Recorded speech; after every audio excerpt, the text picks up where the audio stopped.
అయితే ఈ window wrong ఇచ్చింది కదా, మేము ఏంటంటే గొడవలు అయిపోతాయి అన్నదమ్ముల మధ్యన గొడవలు, తోడు కోడల మధ్యన గొడవలు, అత్త కోడల మధ్యన గొడవలు అవుతూ ఉంటాయి.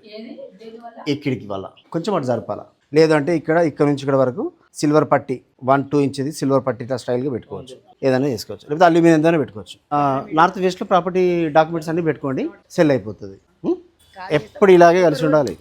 అన్నదమ్ములు అందరూ తోడుకోడళ్ళు ఇట్లాగే సూపర్ కలిసి ఉండాలి. మీకు ఒకటి చెప్పాలన్నా, అన్నదమ్ములు ఎక్కడైతే డివైడ్ అయిందో ఎవ్వడు బంగారు ప్లేట్లు అన్నం తినడం లేదు, మళ్ళీ ఒంటరి బతుకులు అయిపోయినాయి. పెద్దోళ్ళు అన్నారు కదా కలిసి ఉంటే కలిసి సుఖమని, అది 100కి 100 రూపాయలు. ఇప్పుడు మా ఇంట్లో 5 మడుకుంటాం మేము, నా తమ్ముడు, నా మరదలు, నా పిల్లలు, మొత్తం 10 మంది ఫ్యామిలీ ఒకటే దగ్గర ఉంటాం మేము.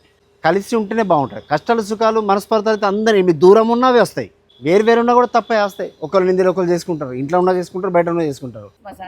ఈ రోజులో ఇట్లా కలిసి ఉండడం నిజంగానే గ్రేట్, ఉండాలి కూడా. నన్ను కాకపోతే ఎప్పుడన్నా ఇవ్వండి, కానీ పిలిచి వాస్తు పండిత్ పిలిస్తే మీరు ఫాలో అవ్వండి. ఏమో అప్పటిదాకా నాకు శాత కాకుండా నా పెద్ద కొడుకు వస్తాడు, వాడికి జాబ్ మానేపిస్తున్నా అంటే నాకు బాగా స్ట్రెస్ అవుతున్నది.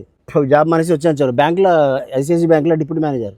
వద్దు, జాబ్లలో ఏం దొరుకుతుందబ్బా, చిన్నది ఎందుకు కాదు, బిజినెస్ చేయాలా, జీతాలు చేయొద్దు ఒకటి కింద. రైట్ నాన్న.